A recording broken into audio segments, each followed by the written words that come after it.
My phone buzzed once, then went quiet. A single text from my mother appeared on the screen. "Elena, you don't need to come back.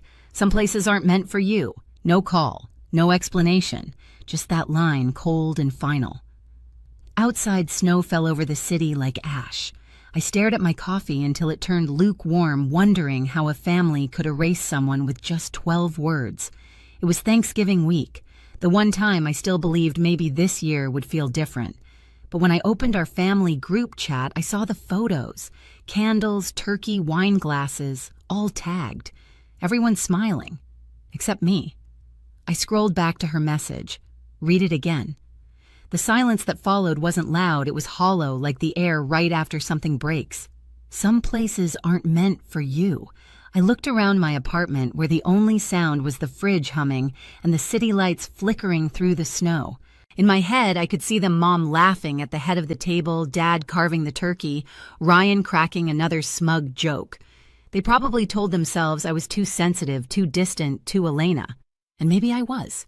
I'd stopped being their quiet fixer years ago, the one who smiled through insults and picked up the bill no one else offered to split. I pressed my palm to the cold window, watching a couple across the street carry groceries together, breath fogging the air. It looked warm, ordinary, everything I used to want family to feel like. My phone was still on the counter, the message still glowing. I thought about replying, about begging for a reason. But the words wouldn't come. Instead, I said it out loud, barely a whisper. "You said I don't belong there." "Fine."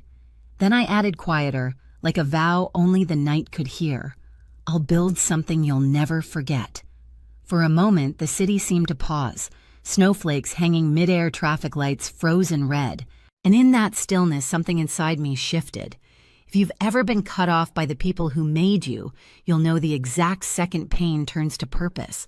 That's the moment I stopped being their daughter and started becoming something else entirely. When I was a kid, I didn't draw people. I drew places. While other children filled notebooks with faces and stick figures, mine were covered in roofs, stairs, and windows that led nowhere. I liked how buildings made sense. You could design where things belonged. People weren't like that.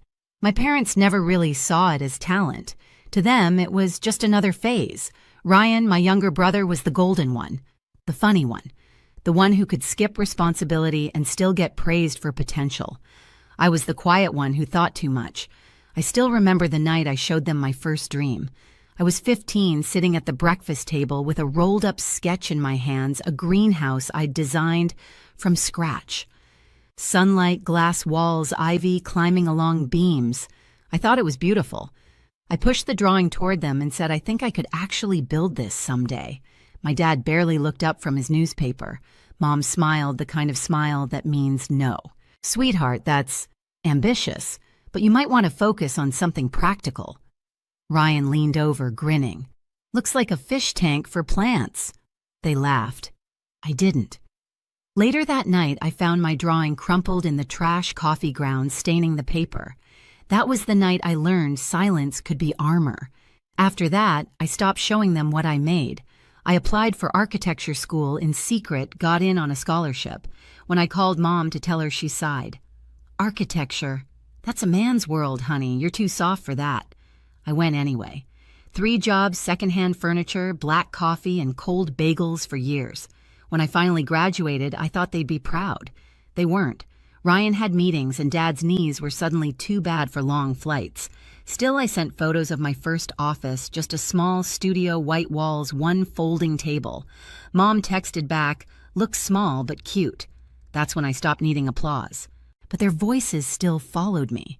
Ryan would call during family dinners, put me on speaker, bragging about his real estate projects. Mom would laugh, "You and your brother both in buildings. Isn't that funny?" No, it wasn't. Here's the thing about being invisible. You start to get comfortable in the quiet. You build your life brick by brick, thinking no one notices, until one day you look up and realize the thing you've built is stronger than the people who doubted you. It's funny how silence, when kept long enough, starts to sound a lot like strength. And all it takes is 1 dinner, 1 sentence, 1 push to make you remember exactly what you're capable of. The night everything cracked open started quietly. We were gathered around my parents' long oak table, the same one that had seen every birthday, every holiday, every argument politely disguised as family talk. The smell of roasted lamb filled the room, garlic butter, expensive wine, the kind of dinner that photographs well. Ryan, of course, was the center of gravity. He always was. He was talking about his new business venture, a luxury bar downtown.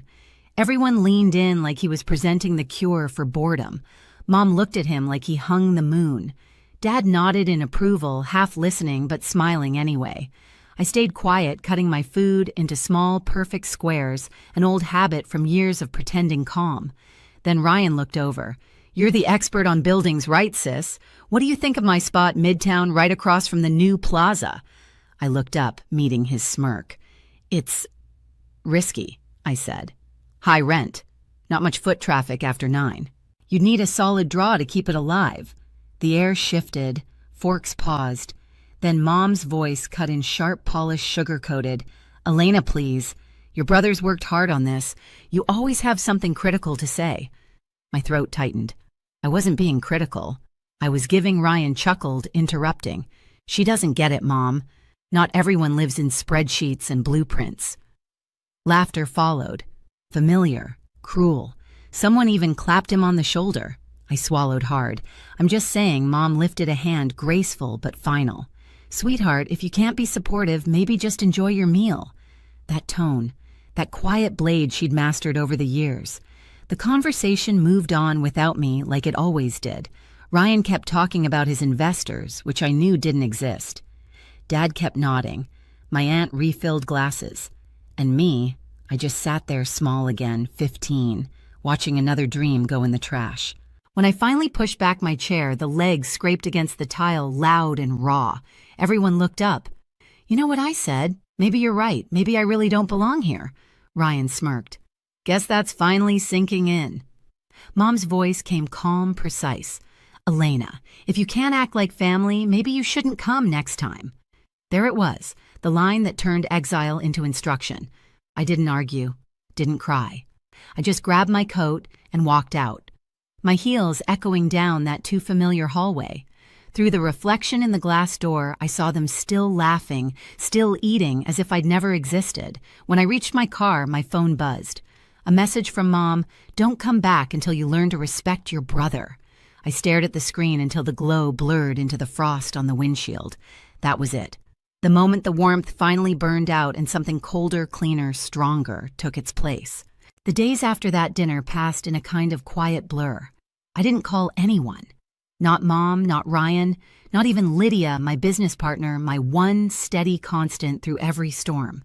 I went to work, smiled when needed, nodded through meetings, but everything inside me felt muted, like I was moving through fog. Then one morning something shifted. An email pinged into my inbox with the subject line, "Property listing, Midtown Corner Lot." I almost deleted it, until I saw the address, the same block Ryan had bragged about at dinner, the same dream spot he couldn't stop boasting about, and now it was for sale. I sat frozen, staring at the screen. The cursor blinked at the edge of possibility.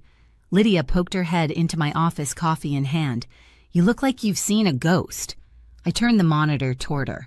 "Remember the spot Ryan wanted for his bar?" She squinted.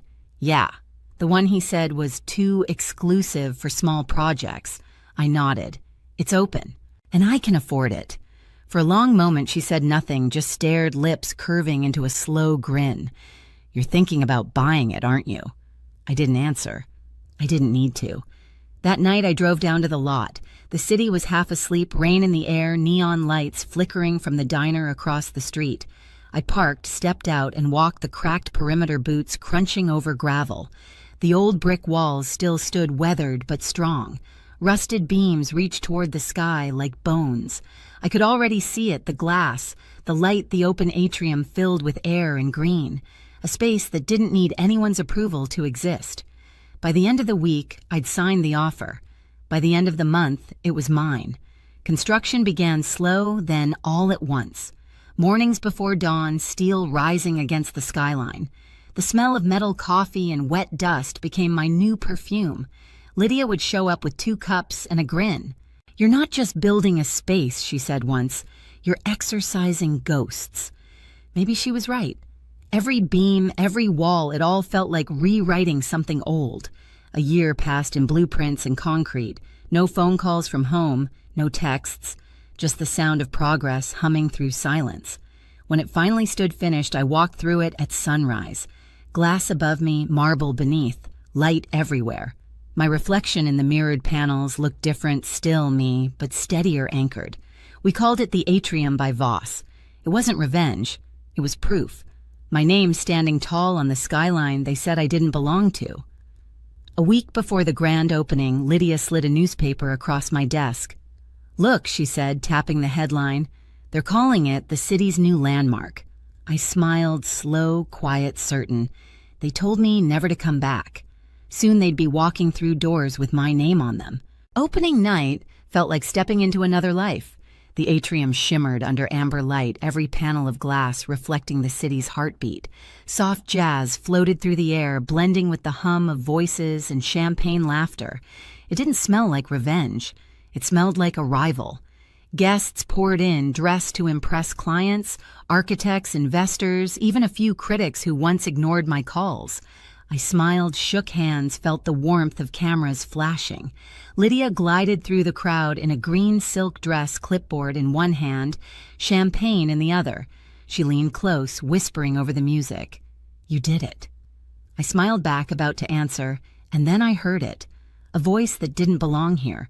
Too loud, too familiar. "Ryan." I froze, glass in hand. I turned toward the entrance, and there they were. My brother Tuck's jacket, unbuttoned, confidence oozing like spilled liquor. Behind him, my mother clutching her purse like she owned the room. And my father a step behind, quiet as ever, eyes darting everywhere but mine. For half a second, I thought maybe I was hallucinating. But then Ryan's laugh rolled across the marble floor, and the sound made my chest tighten. "Guess word gets around, Lydia," murmured beside me. They weren't on the guest list. I knew every name that walked through these doors. At the front desk, the hostess smiled politely. "I'm sorry, sir. There's no reservation under Voss." Ryan frowned. "Check again. It's our name on the building, isn't it?" Mom stepped forward, her tone dripping superiority. "We were told this was a private family event. I'm Mrs. Voss."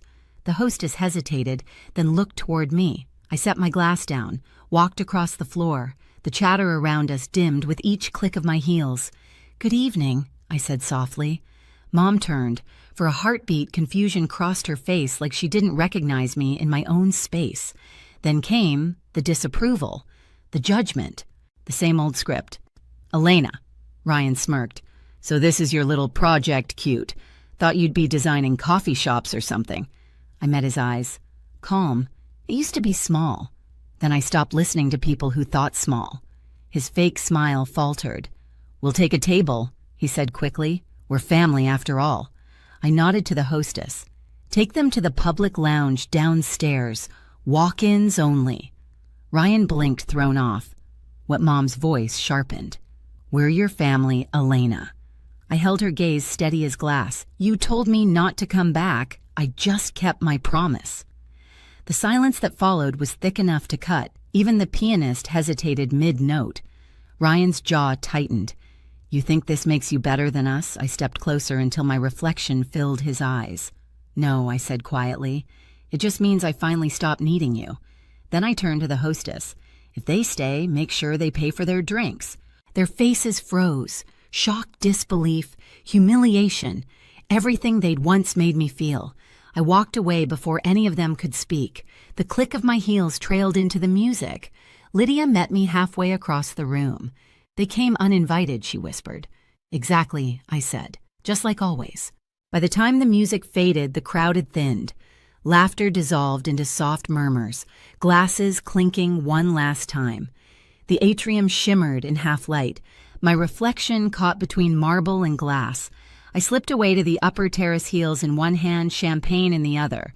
Below me, the city glowed streets like silver veins, headlights threading through the night. Through the glass roof, I could still see them. Ryan and my parents sitting stiff at the bar, pretending to belong in a place they once said I'd never build. They didn't see me watching. They never did. The air was cool, heavy with the scent of rain and new steel. It smelled like endings and beginnings at the same time. My phone buzzed a text from Lydia. "You okay?" "They're still downstairs." I typed back, "Let them be. They'll figure it out." Setting the phone aside, I leaned on the railing, tracing my finger along the cold glass. In the reflection, I saw it all at once. Me, the city, and the building that rose from everything they broke. A year ago, I was standing outside their house, afraid to knock. Now they were standing outside mine, waiting to be let in. Funny how that turns.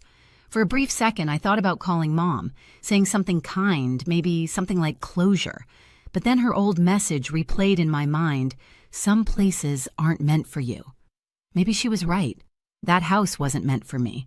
This one was. Behind me, the doors slid open. Lydia stepped out, coat draped over her arm, hair tousled from the night. "They're leaving," she said softly. I nodded. "Good." She handed me another glass, her smile warm and knowing. "So, what now?" I looked down at the glowing sign above the entrance, the atrium by Voss. My name, my work, my peace. Now I said I build things that don't need anyone's permission to stand. Lydia clinked her glass against mine. To that. We stood there for a moment, two silhouettes against the skyline. Then I turned toward the elevator, ready to go home. My phone buzzed again, an unknown number. A message. "Your place is beautiful." I didn't know. Mom. I smiled, set the phone face down on the railing, and left it there. Because some stories don't need replies.